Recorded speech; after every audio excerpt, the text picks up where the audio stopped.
El día de hoy recibimos con enorme gusto a don Carlos Castro, el expresidente de Fundación ALE, una fundación, una organización de la sociedad civil especializada en donación de órganos. Y desde esa posición, Carlos Castro ha estado en contacto y en relación con múltiples organizaciones de pacientes y de enfermos de otros perfiles de enfermedades impactadas por la pandemia. Don Carlos, bienvenido. Gracias por recibirnos. Gracias por tenerme en su programa. Y realmente, si bien es cierto que nuestra organización está especializada en donación de órganos y trasplantes, pues hoy nos vamos a presentar como la voz del paciente. Esta voz que se encuentra desesperada, y la desesperación básicamente es por la insensibilidad que existe alrededor de la no existencia de un sistema de salud pública. Y esta no existencia de un sistema de salud pública, pues la estamos viendo en muchas manifestaciones. El desabasto de medicamentos, la falta de trasplantes, porque el programa de trasplantes está cerrado desde marzo del 2020, el problema que existe actualmente de la indefinición del INSABI, no sabemos qué es, el no tener COFEPRIS o el que el Consejo de Salubridad General sea inexistente. Toda esta desorganización e insensibilidad, pues no nos ha permitido a nosotros los pacientes encontrar el interlocutor que permita dar nuestros puntos de vista ante esta desesperación porque los pacientes se están muriendo. Y es esta insensibilidad a la que nos queremos referir en tu programa. Te agradezco mucho, Carlos, y nos das un mensaje de introducción y de apertura muy preciso, porque ciertamente tú solamente encabezas una organización especializada en un segmento, pero que desde ahí has tenido pues contacto y relación, porque los trasplantes son pues de múltiples perfiles de salud y dirigidos a pues enfermedades hepáticas, renales, cardiopatía, etcétera, etcétera. Don Enrique Quintana, bienvenido, buenas noches. ¿Qué tal, Leo? Buenas noches, bienvenido, Carlos. Muchas gracias, don Enrique. Don Víctor Piz, buenas noches, gracias. Buenas noches, Leonardo, Enrique, don Carlos, mucho gusto, bienvenido. Pues gracias aquí por mencionabas, Carlos. Eso, exactamente, muchas gracias. Mencionabas en esta introducción esta problemática general que ha golpeado a enfermos crónicos de otros padecimientos. Y hemos decidido, Carlos, abrir este espacio porque ha sido un punto poco atendido, es decir, la pandemia durante todo el 2020 le robó la atención y mucho me temo que no solo la atención, sino también recursos, presupuesto, personal, prioridad en muchos sentidos a enfermos de otros perfiles, a enfermos de enfermedades renales, de cardiopatías, de enfermedades hepáticas, de diabetes, que como sabemos, pues es otra pandemia en nuestro país. Más del 3% del PIB nacional se consume en combatir la diabetes, pero está el VIH. Y ahora, pues a lo mejor los más, Enrique y Víctor estarán de acuerdo conmigo, los que hemos visto, los que vimos de forma pues más activa y demandante durante el 2020 fueron los padres de los niños con cáncer que reclamaron en múltiples ocasiones la carencia de medicamentos para atender a sus hijos. Pero cuéntanos un poco, comparte con el auditorio cuál ha sido el panorama producto de la pandemia, de que todas estas otras enfermedades en México quedaran, y lo cuestiono así, desatendidas. ¿Tú dirías esto de forma correcta, Carlos? Totalmente de acuerdo.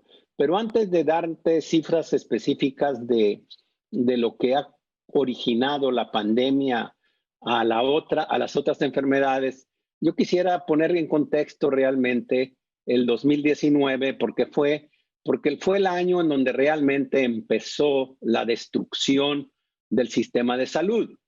Y fue en el 2019 cuando se fueron dando toda una serie de acciones que realmente provocaron muchos problemas de atención ya de por sí a las enfermedades crónicas.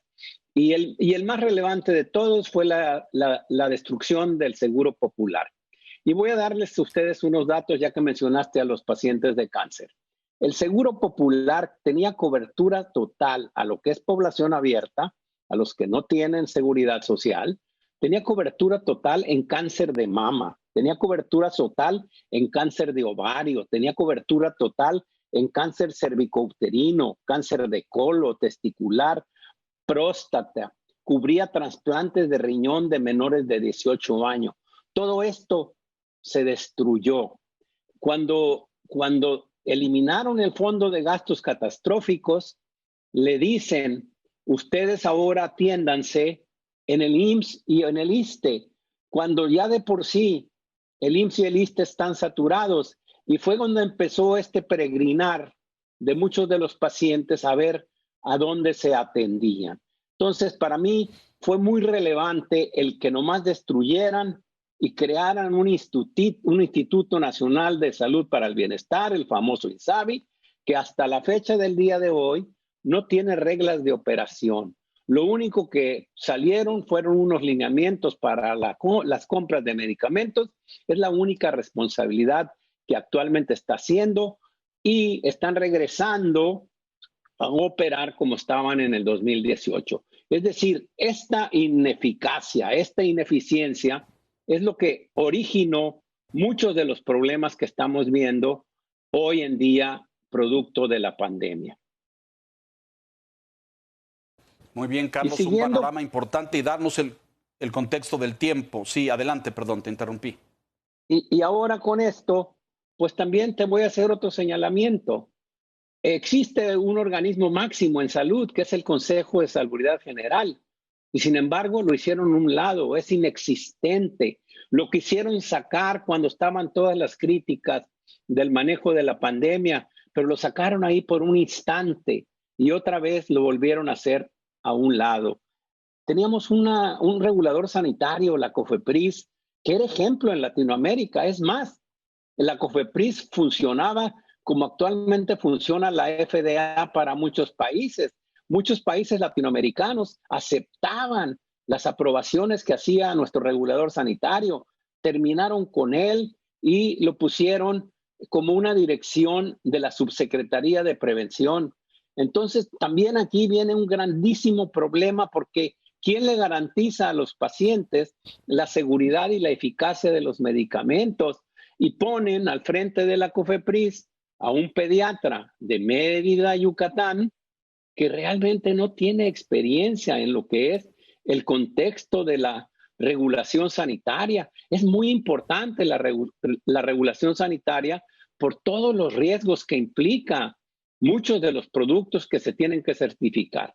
Entonces, también ese fue otro hecho que vino a generar ya de por sí en el 2019 un gran sentido de desesperación para nosotros los pacientes. Y por último, y que es para mí el más notorio, porque este sí está pegándole a los bolsillos de los pacientes, es el desabasto de medicamentos. Empezaron primeramente que las compras se consolidaban en la Secretaría de Hacienda y Crédito Público a través de la Oficialía Mayor. Y lo único que hizo la Oficialía Mayor fue empezar a negociar uno a uno y no negociaban un paquete completo de medicamentos.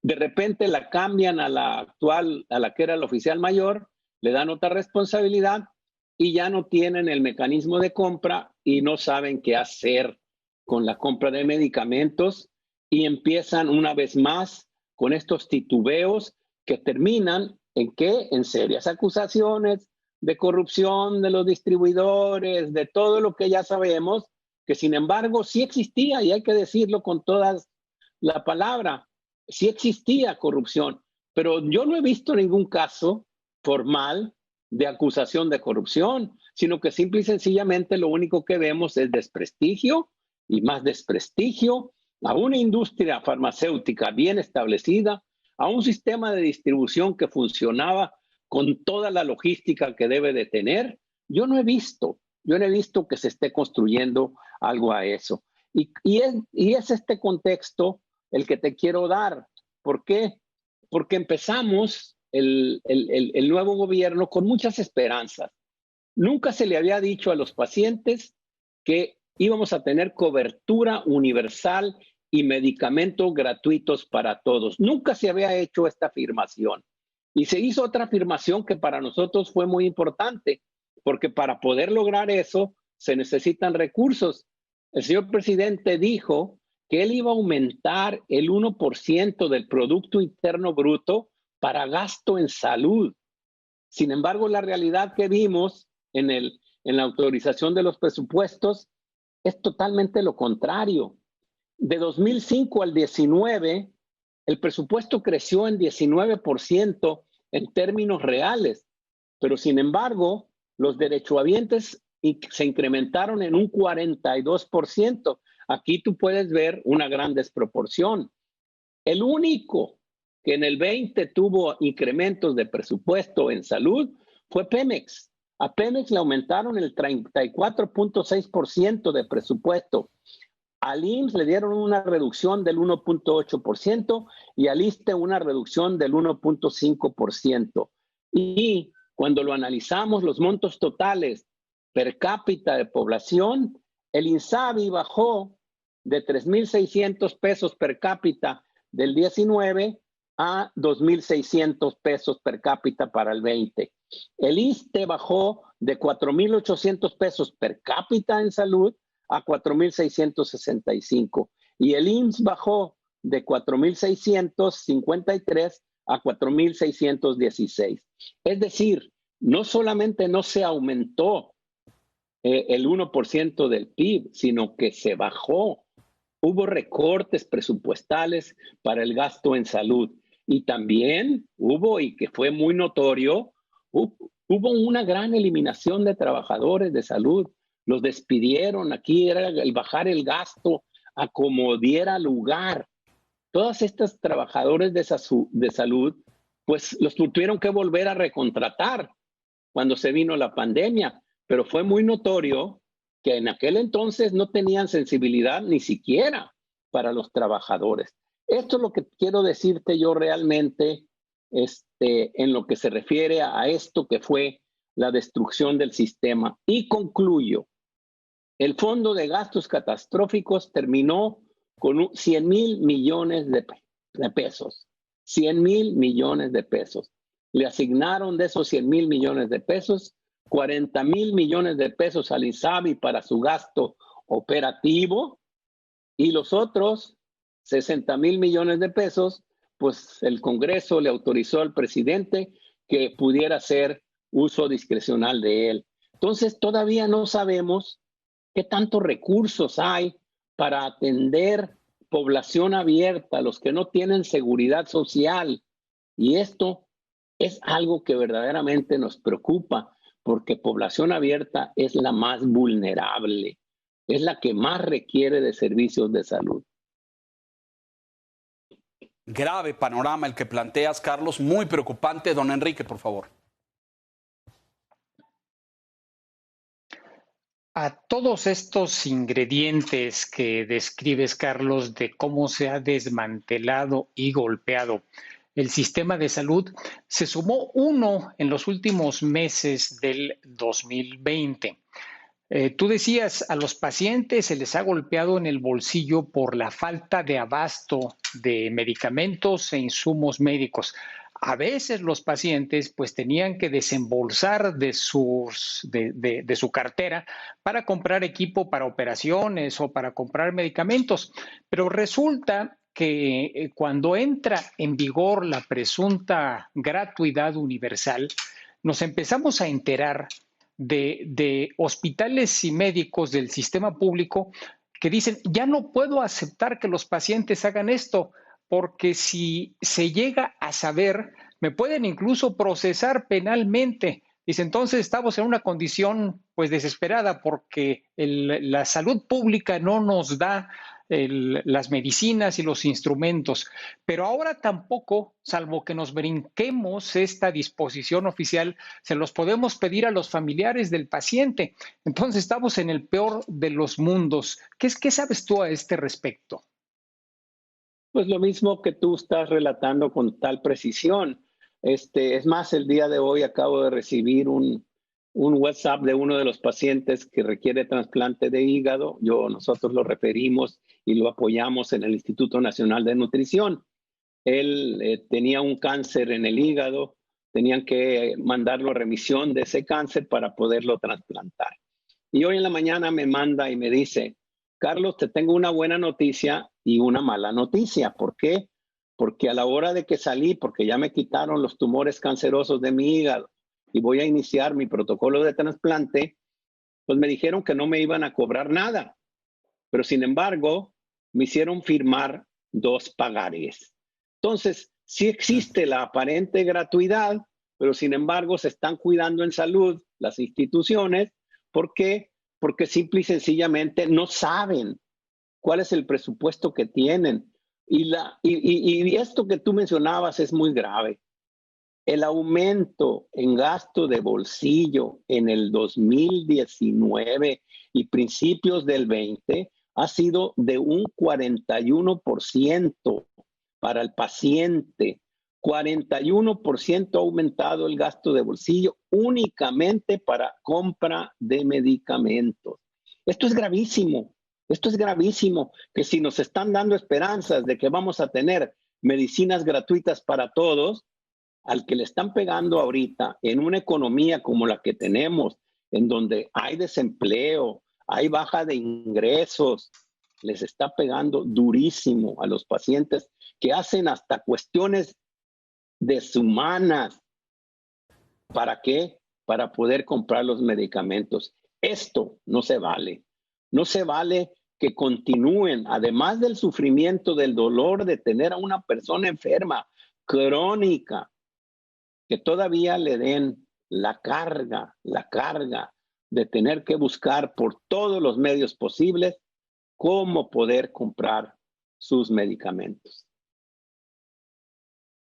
Sobre todo y especialmente cuando prometieron que no iba a ser así. Es decir, no solamente bajamos un escalón o 2 o 3 de donde estábamos, porque pues ciertamente el Sistema Nacional de Salud tenía muchas deficiencias y sí había focos de corrupción pero pues los pacientes tenían tratamientos y los pacientes recibían sus medicamentos. Hoy el panorama que pintas es pues degradante. Don Víctor, por favor.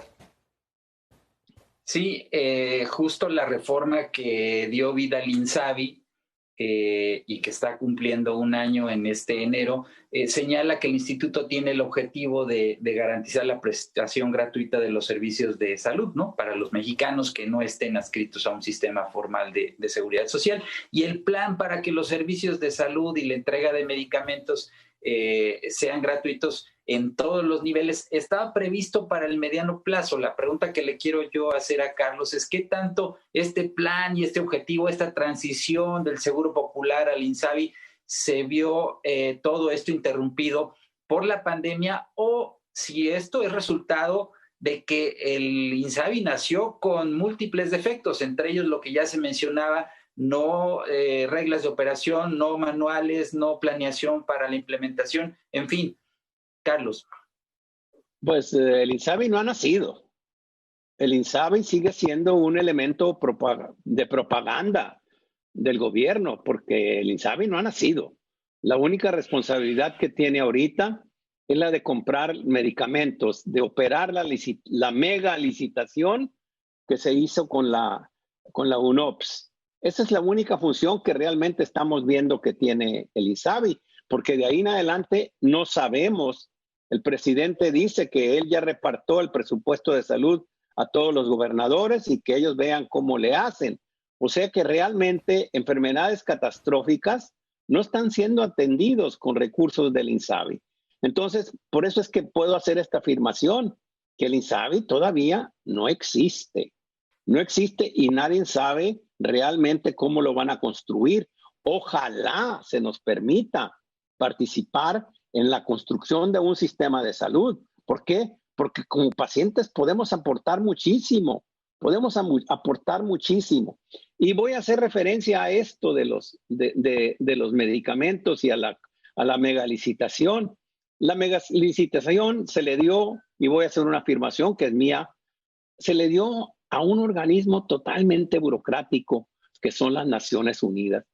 Siempre yo he leído por todos lados de lo que es la burocracia de las Naciones Unidas.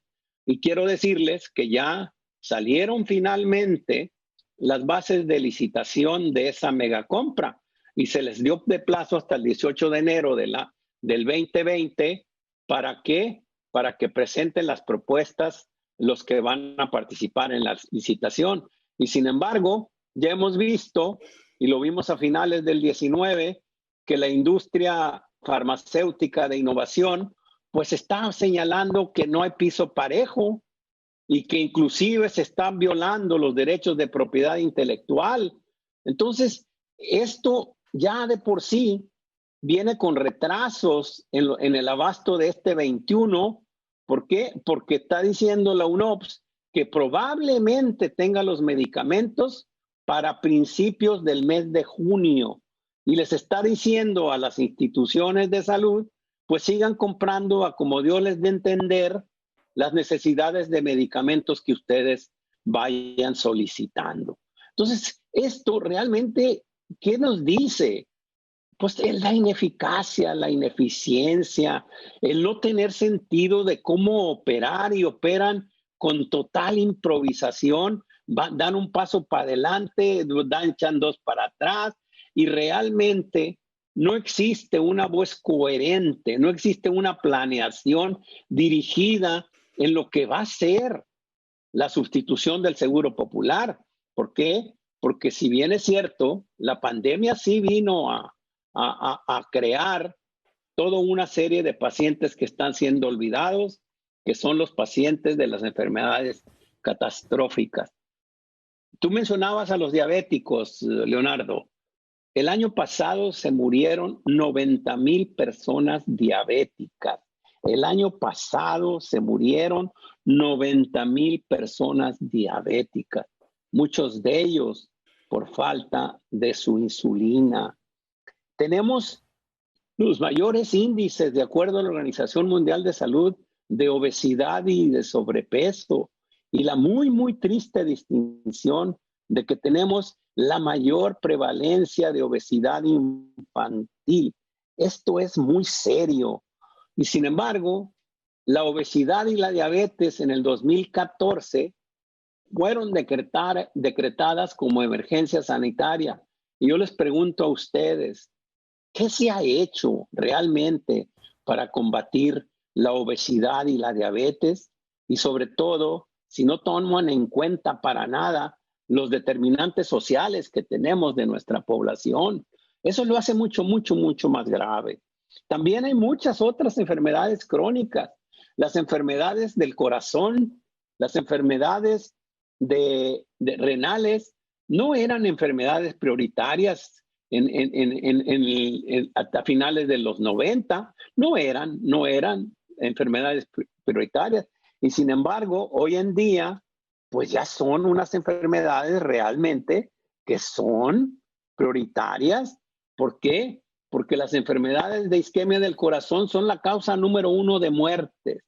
Las enfermedades renales, incluyendo en esto la afectación de la diabetes, son la causa número 2 de muertes. Y estas enfermedades no están siendo atendidas. Y es porque la salud durante la pandemia fue olvidada, fue abandonada. Las consultas bajaron en un 80%. La gente no tuvo consultas en un 80%. El dato más claro es el del Instituto Nacional de Cardiología. Al Instituto Nacional de Cardiología se dejaron de dar 150,000 consultas en el 2019. Muchas de ellas obviamente eran por miedo de los pacientes, pero otras era ¿por qué? Porque no tenían los recursos ni el personal para seguir dándole seguimiento a los pacientes. ¿Y qué pasó con todos estos pacientes? El 43% se murieron. Entonces, es muy triste que tengamos que actuar de esta manera, en donde se están dando estas señales de que los pacientes, que deberían de ser los que estén en el centro de la discusión, es lo que menos les importa. Y cuando se habla de muertos, pues total, nomás es una cifra más de muertos. Ya estamos en datos de en la pandemia, pues ustedes más que nadie conocen las cifras, pero no le están agregando los otros fallecimientos que estamos teniendo, que pudieron haber sido evitados si tuviéramos servicios de salud de acuerdo a qué, a cada una de estas enfermedades. No las hay, y además no les interesa, ni les interesa pensar en ellas. ¿Por qué? Porque ahorita todo es COVID-19. Gracias, Carlos. Déjanos hacer una pausa aquí, ir a mensajes y regresamos enseguida para profundizar en este sombrío panorama. Gracias.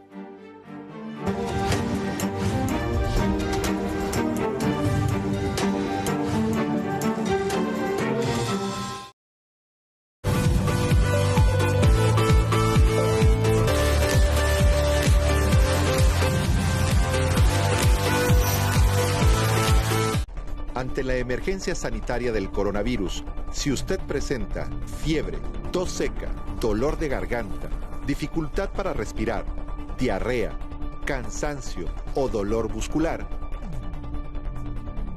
comuníquese al 800-00-44-800. En el Financiero Bloomberg nos preocupamos por usted. Los grandes empresarios quieren saber del cierre de bolsas en México y Nueva York y del comportamiento de los principales indicadores bursátiles. Informamos, analizamos y profundizamos en todo aquello que les interesa del medio financiero. Al sonar la campana, con Lucero Álvarez, lunes a viernes, 3 de la tarde. El Financiero Bloomberg. Información con poder. Informar con una visión social es lo más importante. Lo que nos afecta, nos duele y nos conmueve.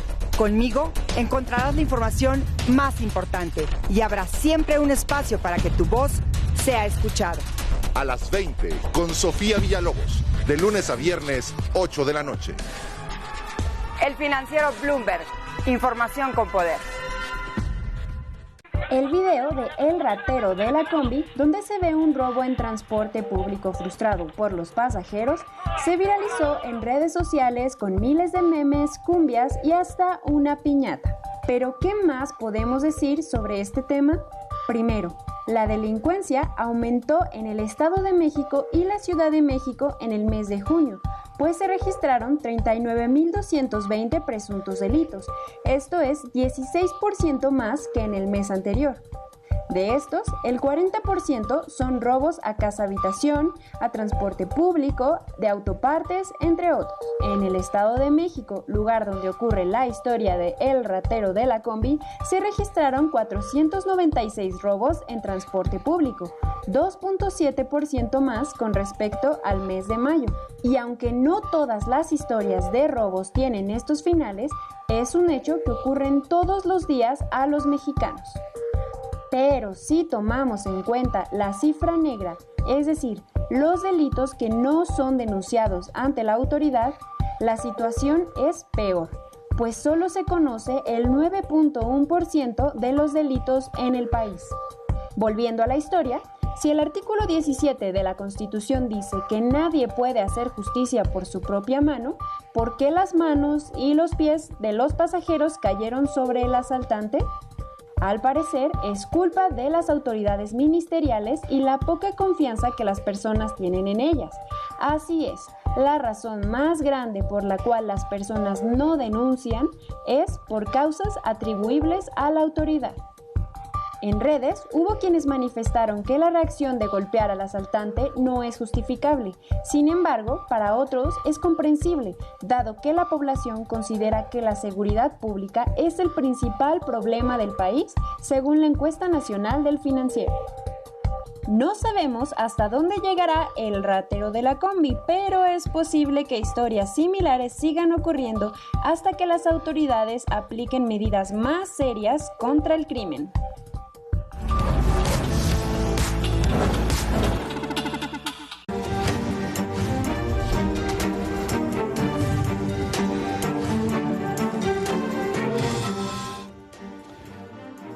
Muy grave el panorama que compartes con la audiencia, Carlos, y el propósito justamente de tener esta discusión era abrir los ojos sobre todas esas otras enfermedades que ante el impacto, la potencia, la fuerza con la que el COVID ha golpeado a nuestro país, pues se han dejado de lado. ¿Tú podrías decir que hay alguna, ya mencionaste las cardiopatías, la suspensión de consultas en el Instituto Nacional de Cardiología, mencionaste la diabetes, los renales, ¿hay alguna enfermedad que particularmente se haya visto más afectada, dañada en términos de desatención por parte del sistema durante la pandemia? Pues yo creo que todas, Leonardo, todas se han visto, y los datos más graves es de que datos de ellos, de la Dirección de Epidemiología, nos indica, por ejemplo, que si un paciente renal que tuviera esta condición renal y contraía COVID, se murieron el 40% de ellos. Un enfermo renal que es su condición preexistente, se contagiaba por COVID, en el 40% de los casos muere. Las enfermedades respiratorias pulmonares, se mueren el 35% de los pacientes que ya tenían la enfermedad, se les da COVID y eso ya se mueren en un 35%. Las cardiovasculares en un 28%, la hipertensión en 23%. La falta de inmunosupresión a los pacientes trasplantados, la falta de inmunosupresión, que es falta de medicamentos, hizo que se murieran el 25% de los enfermos. Y el asma. Los pacientes con asma fallecieron en un 10%. Y no qué decirte de los hipertensos y de los obesos, que estos realmente terminan en diabetes, pues son los que más han sido afectados. Entonces son datos de ellos, son datos que te demuestran de cómo han sido olvidados las enfermedades catastróficas y sobre todo los casos muy relevantes de cánceres, que cáncer de mama es el que más desabasto tiene, de acuerdo al reporte que nos dio nosotros. Es un colectivo que tiene la plataforma Cero Desabasto y ellos nos están diciendo de que el caso más dramático fue de que los pacientes de cáncer de mama aumentaron en 188% su desabasto de su tratamiento. Y lo mismo puedo decir en los pacientes diabéticos. A ellos les aumentó el desabasto en un 88% y a los hipertensos les faltó en un 50%. Y si nos metemos tantito en los indicadores de calidad, yo les puedo afirmar que en donde más se vio el desabasto y fue el que mayores reportes recibió de desabastos, fue el ISSSTE. El 45% de los informes de desabasto fue al ISSSTE y en segundo lugar a los servicios de salud de los estados, que básicamente son los que deberían de tener el presupuesto del Instituto Nacional de Salud para el Bienestar. Y en cuanto a desabastos por ciudades, pues es desgraciadamente la Ciudad de México. La Ciudad de México reporta un 30% de desabasto cuando lo comparamos con otros estados y es seguido con el 7% de Chihuahua, 6% Estado de México, 6% Jalisco y 4% Veracruz. Estas entidades, 6 entidades, cubren el 57% de casos de desabasto reportados en esta plataforma de cero desabasto. Entonces, pues es muy serio, es muy grave. Y qué bueno que me den en este espacio. ¿Por qué? Porque cuando menos estamos presentando la realidad que vive día con día el paciente. Un paciente diabético que le dicen, hey, pues vaya y busque su insulina a ver dónde la consigue. Esto es muy serio, esto es mucho, mucho, muy serio. Y viene ahora la construcción de qué vamos a hacer una vez que compremos los medicamentos, si se logra terminar con la mega licitación de la compra de medicamentos, ¿qué vamos a hacer con ellos? ¿Por qué? Porque de repente iban a crear una gran compañía para que los distribuyera. Y ahora resulta que le están dando la responsabilidad a una empresa que ya estaba constituida, que es Birmex, y sin embargo no hemos visto nada de qué preparativos está haciendo Birmex. ¿Para qué?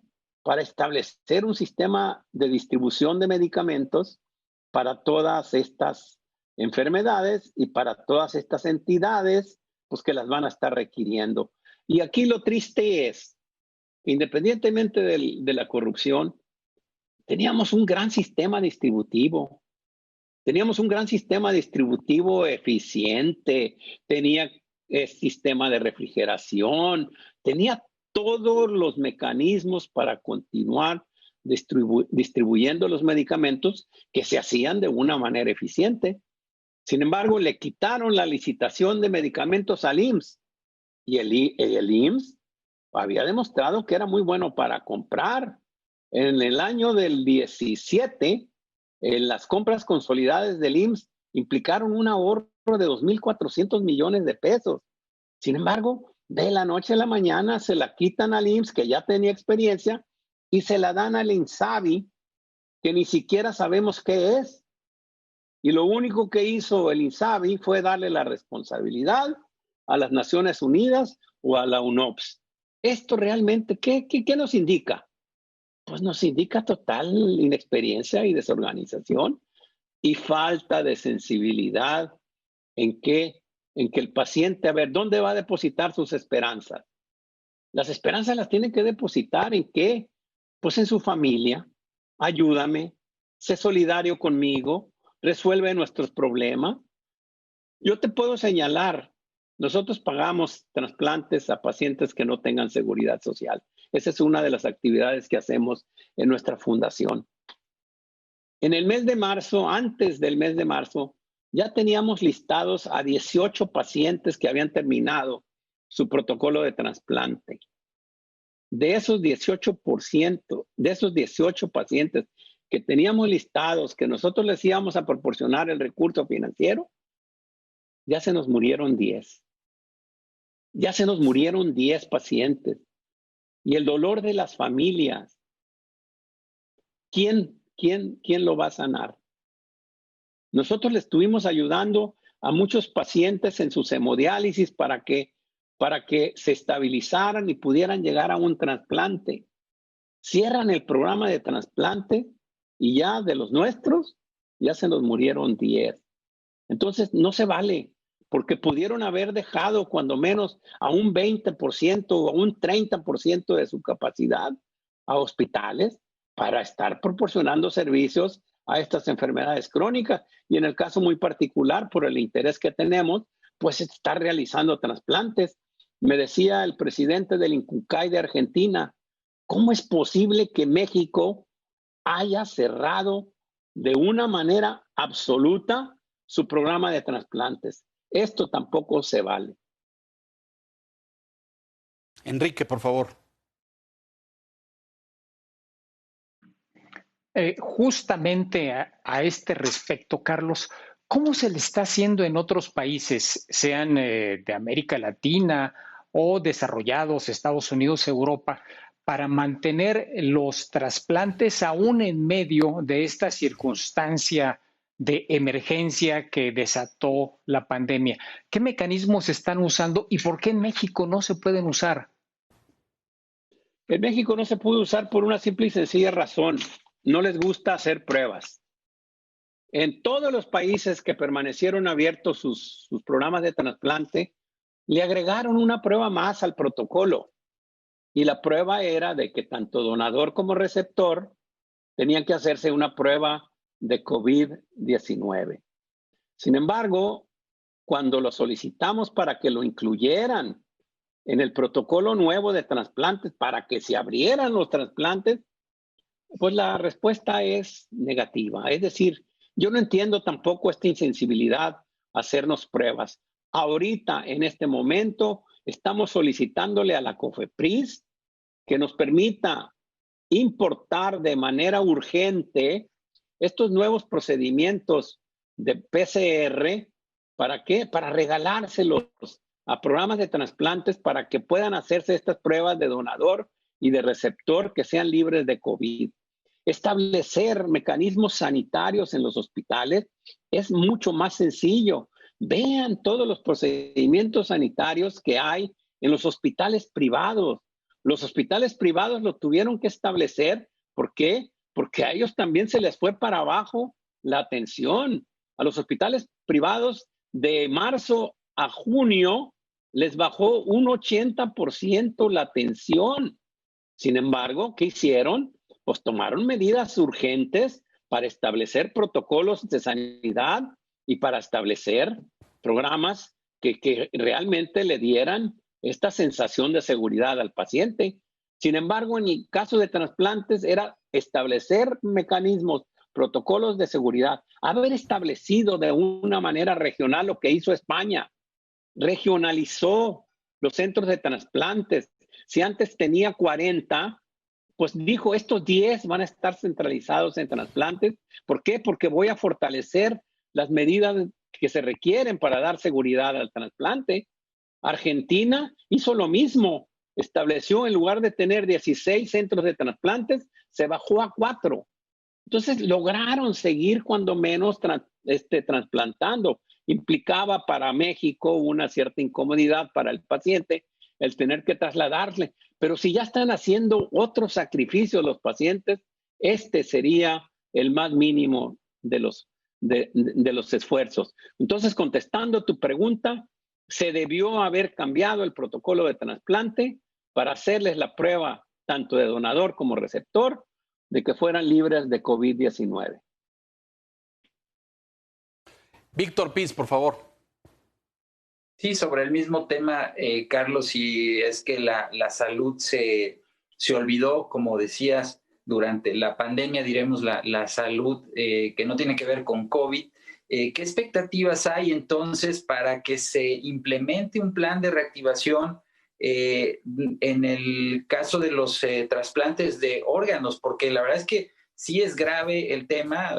Recientemente nosotros publicamos una nota en El Financiero en donde hay un llamado por parte del ámbito legislativo para que se retomen, ¿no? estos programas, porque ha golpeado en el caso de órganos como riñón, hígado, corazón, este cierre del programa de trasplantes, ¿no? Y está afectando a pacientes, ya lo mencionabas, con enfermedades crónico-degenerativas como hipertensión, diabetes, el riñón, que es el órgano más dañado y el más solicitado debido a que los pacientes pues padecen insuficiencia renal crónica. ¿Qué expectativas hay de que se reabra este programa?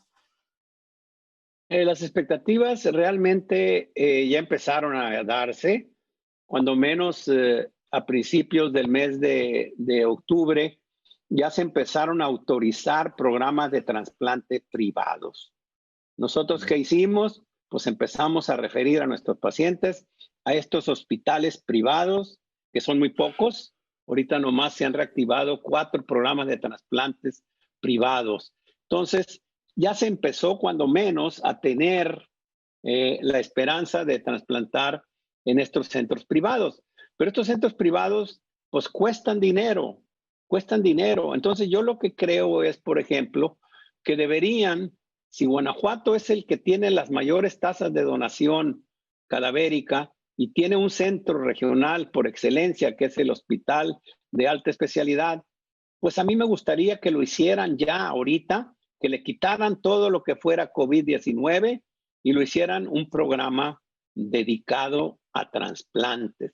Y sobre todo en trasplantes de riñón, en donde el riesgo del donador de fallecido pues no existe, porque el 80% de los trasplantes de riñón en este país son de donador vivo. ¿Qué acto de amor más grande que una persona sana le dona un riñón a un ser querido? Y aquí lo más sencillo es, se acelera el protocolo de trasplante, se toman las medidas de sanidad, se les hace las pruebas de que están libres de COVID-19 y se hace el acto quirúrgico.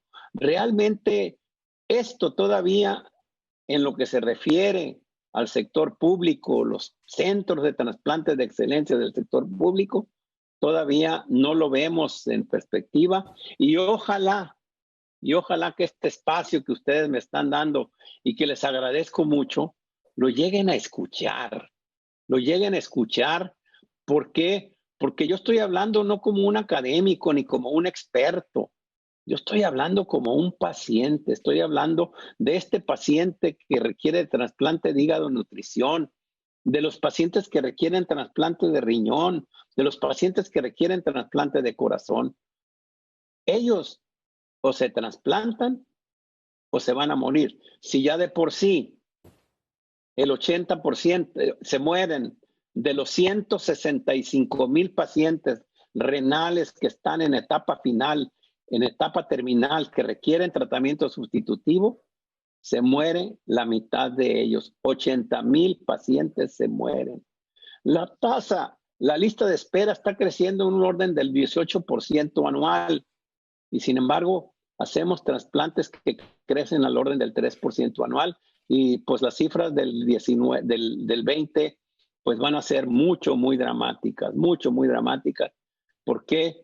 Porque desgraciadamente en el año llevamos, y todos ellos se hicieron en los primeros meses del año, del 20, se hicieron 23 trasplantes en total. La cifra va a ser muy dramática para este año. Nos quedan unos minutos para concluir, 8, 9. Yo les pediría que fuéramos muy puntuales en los comentarios finales. Enrique, por favor.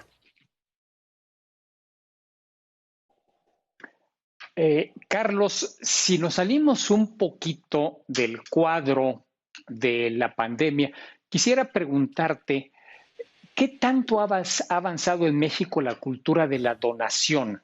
Si nos comparamos con el cuadro, la situación de hace una década, por ejemplo, ¿realmente ya se movió, ya cambió nuestra visión a partir del cambio legal que acepta esta donación tácita?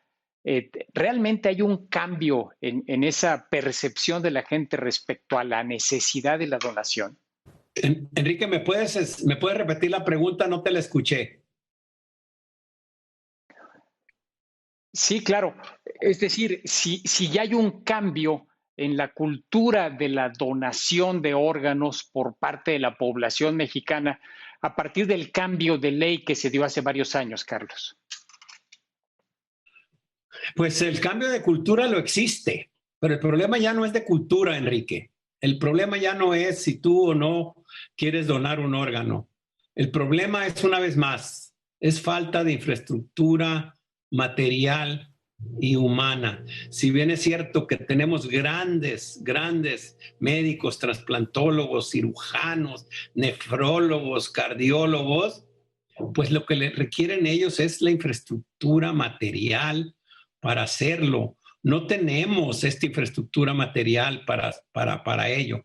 Es más, nosotros como institución le hemos venido bajando un poquito al fomento de la cultura de la donación, porque se nos han presentado varios casos en donde es frustrante para la familia que quieren donar, pero sin embargo se encuentran en algún lugar, en un centro hospitalario, en donde no existe o no tienen licencia para poder hacer la procuración.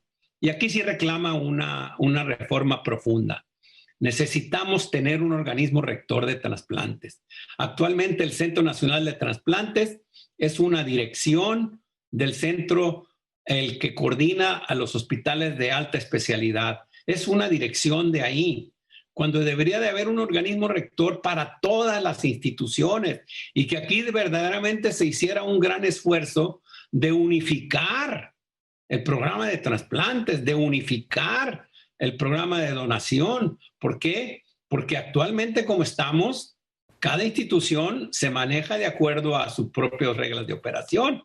Lo que debe de hacer es unificarlo. ¿Por qué? Porque necesitamos que las muertes encefálicas que hay en este país hubo el año pasado alrededor de unas 80,000 muertes encefálicas, muertes cerebrales, que es como puedes donar órganos sólidos. Y sin embargo, solamente tuvimos 3,000 donadores. Es decir, se perdieron ahí prácticamente 73,000 potenciales donadores, y todo esto por falta de esta infraestructura material y humana. Y cuando digo falta de infraestructura material y humana, y es el tema mucho más grave, que es el tema presupuestario. ¿Por qué? Porque ¿de qué nos sirve tener buenos sistemas si no se les van a asignar recursos? El programa de donación de órganos, el programa de trasplantes requiere de una profunda asignación de recursos presupuestales. Muy importante punto Carlos, te agradecemos mucho. Víctor, finalmente, por favor. Sí, creo, Carlos, por lo que se comenta ahora, que nos falta mucho por avanzar todavía en el tema de políticas públicas en materia de donación de órganos y trasplantes, evolucionar más en leyes y reglamentos para que todo eso se vea reflejado precisamente en infraestructura, en presupuesto, en un organismo rector que sea la cabeza de este tipo de procedimientos, ¿no? Totalmente de acuerdo. Ojalá te escuche alguien, tú tienes más influencia que yo, ojalá te escuche alguien, porque eso es lo que hace falta. Eso es lo que hace falta. Hace falta voluntad política para establecer una política pública de donación de órganos y trasplantes. Eso es lo que hace falta. Carlos, finalmente yo creo que está más que expresado, pero he visto a los papás de los niños con cáncer hacer plantones, marchas, bloquear el aeropuerto para llamar la atención, y pues luego se publica que ya se reunieron con ellos y les van dando como a cuentagotas. Y he visto las protestas de los enfermos de VIH, SIDA, que también les han suspendido tratamientos y medicinas. La pregunta general, Carlos, es, ¿les hacen caso? ¿Alguien los recibe, los escucha, los atiende, les da respuestas?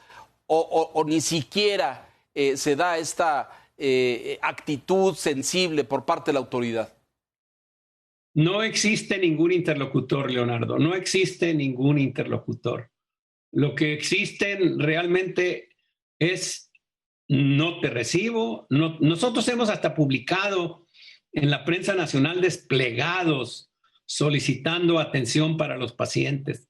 No hay ninguna respuesta, no hay nadie con quien hablar. Esto es muy desesperante. El caso muy particular de los papás de los niños de cáncer, pues tuvieron que ir a manifestarse en el aeropuerto, porque si no se manifiestan en el aeropuerto, pues no los hubieran recibido y no les hubieran dado lo que decimos los sinaloenses, pues atole con el dedo, ¿qué es lo que están dando? ¿Por qué? Porque cualquier evidencia de algún problema que pueda ser político, y creo que no hay problema más grave ahorita en este país que el problema de salud. La pandemia nos está poniendo en evidencia. Nosotros no hemos querido mover a nuestros pacientes porque la gran mayoría son pacientes de alto riesgo. Y no creo que ese sea el camino. ¿Por qué les es tan difícil dialogar? ¿Por qué le es tan difícil a este gobierno abrirse a dialogar? No nos queremos pelear, queremos proponer soluciones, queremos participar. ¿Por qué le es tan difícil dialogar? Esa es una pregunta que me he venido haciendo en los últimos 2 años y que desgraciadamente, contestando tu pregunta, nadie nos escucha y nadie nos quiere escuchar. No están en su agenda política. Lamentable. Enrique, por favor, comentarios finales. Pues gracias por traernos a este espacio, Carlos, la voz del paciente, que finalmente debiera ser el centro del sistema de salud. y en ocasiones esto tan elemental se pierde de vista y el sistema de salud se convierte o en burocracias o en poder. Así que, pues gracias por contribuir con estas reflexiones y estas consideraciones que has hecho aquí con nosotros. Muchas gracias a ustedes. Gracias a ustedes que le están dando este espacio a la voz del paciente. Y estoy seguro de que va a tener una alta resonancia en estos tomadores de decisión que deben de voltear y deben de escuchar a los pacientes en sus reclamos de atención de salud. Es lo único que estamos reclamando, que se les atienda en esta salud. Víctor Piz, por favor. Que la próxima vez que platiquemos con Carlos ya nos diga que la salud se olvidó durante la pandemia y que pues lamentablemente no exista un sistema de salud pública. Creo que hay muchos retos y sí, la pandemia vino a olvidar a pacientes que ya tenían una enfermedad crónica y ojalá que eso se vaya resolviendo. Carlos, gracias. Gracias a ti, Víctor. Ojalá también. Espero que pronto México tenga el sistema de salud que se merece. Carlos Castro, presidente de Fundación Ale, te agradecemos a nombre del Financiero tu testimonio, tu convicción, tu honestidad para arrojar luz sobre esta realidad triste y lamentable. Me preocupa gravemente el desmantelamiento del sistema de salud pública en México. Todos los datos que has compartido y todos los problemas en las distintas instancias es muy grave y muy serio y además pues totalmente contrario a lo que esta administración prometió al inicio. Pero el espacio está abierto, los micrófonos están a tu disposición para que en algunos meses, en la medida en que probablemente el proceso de vacunación avance, este panorama empiece a cambiar. Te agradecemos profundamente y seguimos en comunicación. Muchas gracias a ustedes. Muchas gracias, Leonardo. Gracias, don Carlos Castro. Víctor Piz, gracias, muy buenas noches. Don Enrique Quintana, gracias. Y gracias a usted por la gentileza de su atención. Aquí La Silla Roja, puntualmente la semana entrante. Hasta entonces, buenas noches.